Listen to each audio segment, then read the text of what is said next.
next tale is by Jabez AB Richard. He's sitting right there. Say hi.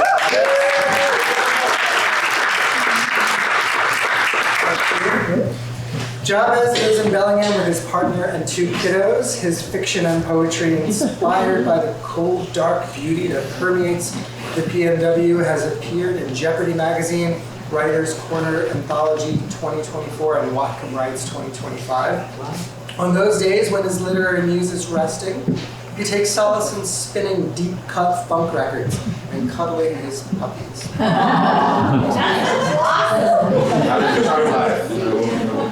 And yet, his story, Catnip, because you didn't mention anything about cats, by the way. I do have 2 cats. Javez's story, Catnip, is being performed by Dana Reed Crediford.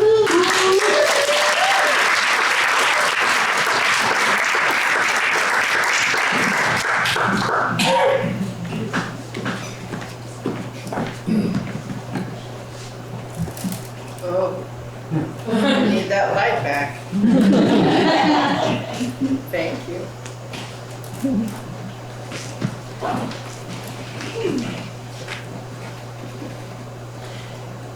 Claudette was dreaming that wonderful dream again. The one where, for her 70th birthday, she goes on a jungle safari to Southeast Asia. She wanders away from the other fossilized tourists, deep in the wilds, and finds a group of panda bears who adopt her.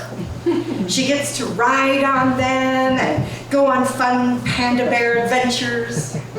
They appoint her an honorary panda mother, protector of all the baby panda cubs in the botanical bamboo forest.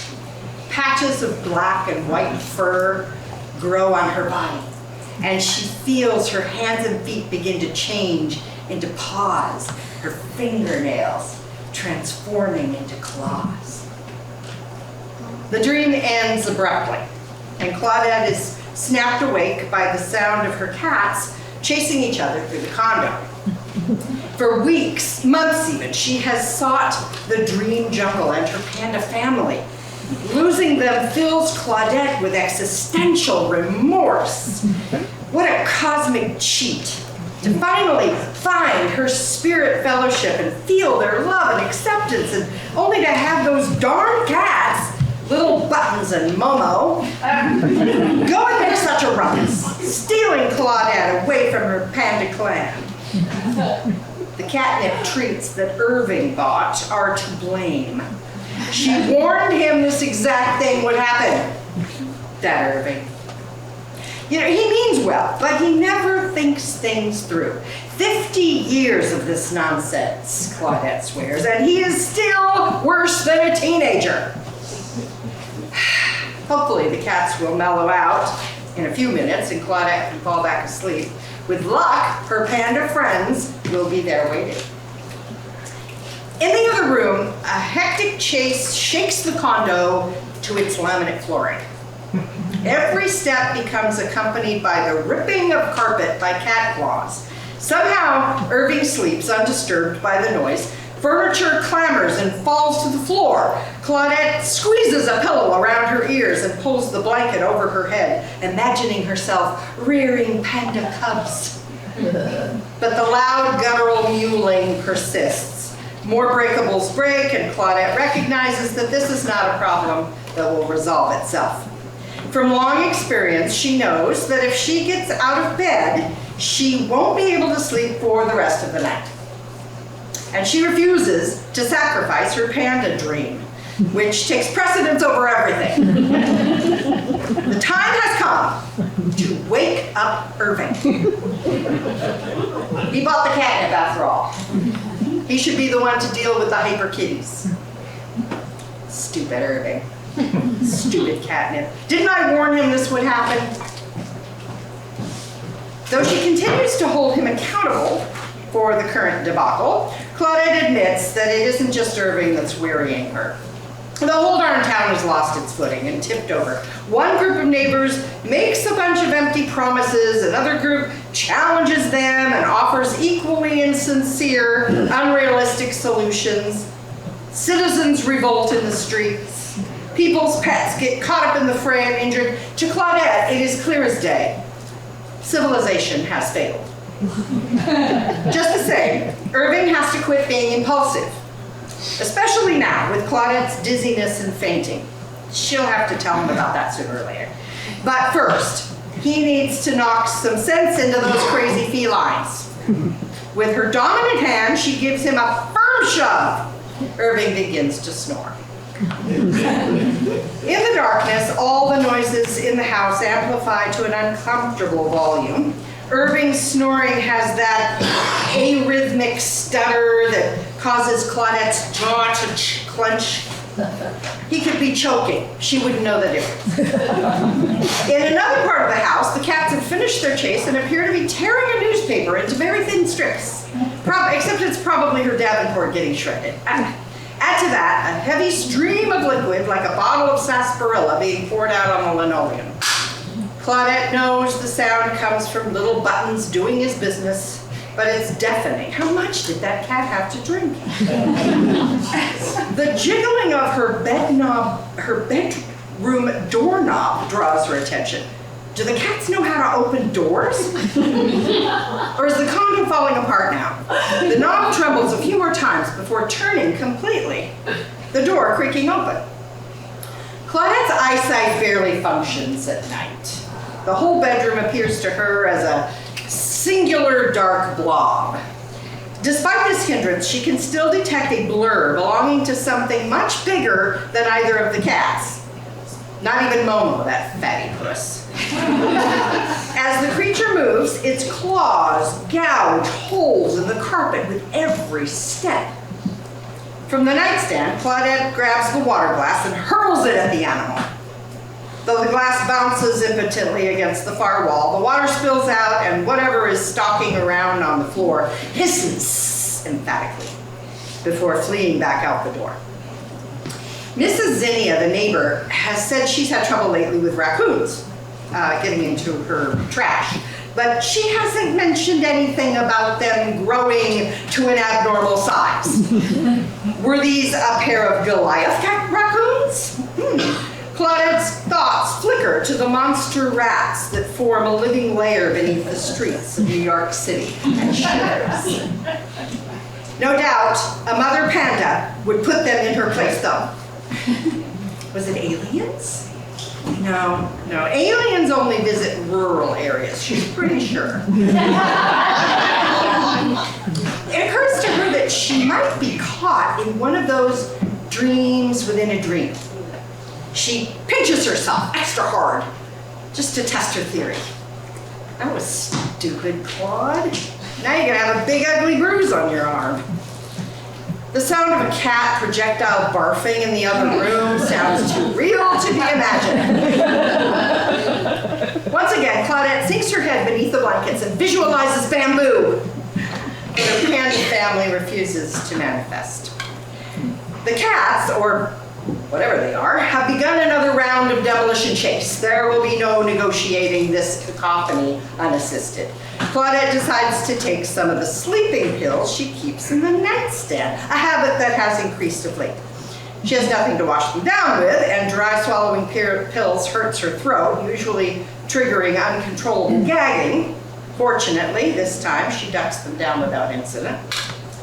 From the kitchen comes the sounds of her refrigerator door opening, and all the food on the shelves swept to the floor.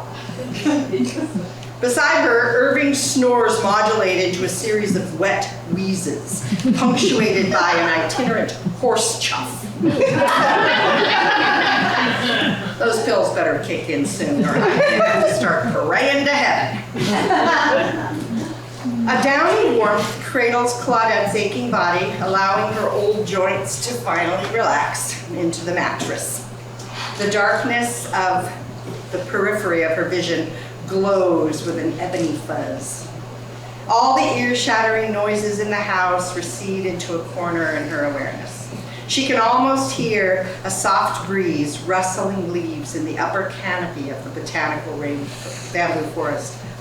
Claudette is only vaguely aware of the animal's chase has led them back into the bedroom. By the sound of them wrestling, she worries they will knock over Irving's reading lamp. Bad Momo. Bad little buttons. Claudette's lids are too heavy to keep open. A blotchy blur materializes at the foot of the bed. A big, cat-like face scrutinizes her, but she can't tell if she's dreaming, or dead, or somewhere in between. In one iteration of her recurring dream, she actually breastfeeds a baby panda. The satisfaction is unparalleled.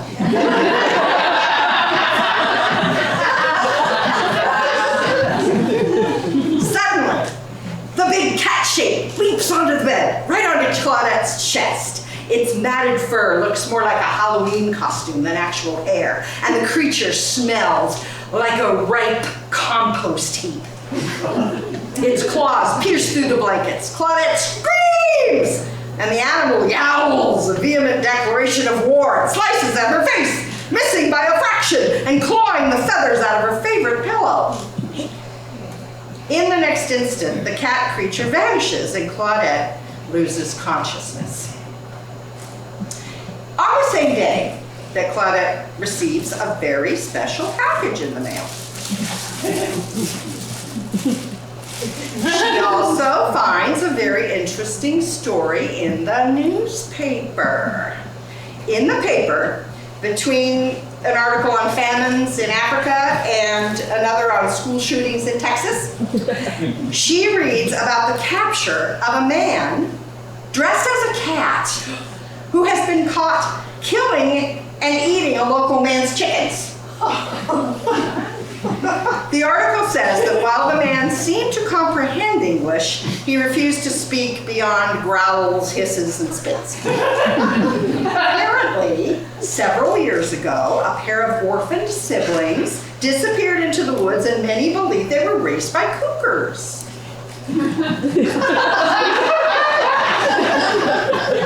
The author of the article suggests that the man they captured is one of the missing siblings. And that's why he's dressed up like a feral cat. The authorities failed to locate the sister, however, so she is still believed to be at large. And I hope they never catch you, you crazy little critter. Claudette leisurely runs a finger along the package containing her new panda suit. She pictures the afternoon sunlight through a dense copse of bamboo.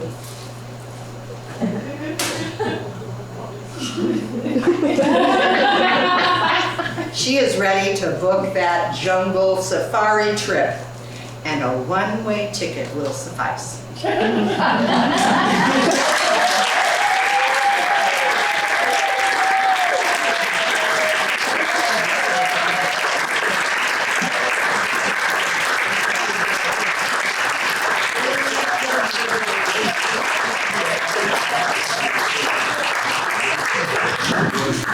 Joe wants that. What? Joe wants that. Sorry, Joe.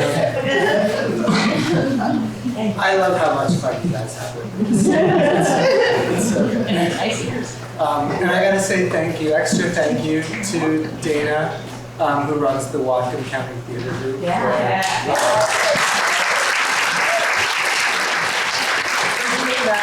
For being so helpful when helping find other performers to kind of kick this whole thing off. So thank you so much for your enthusiasm.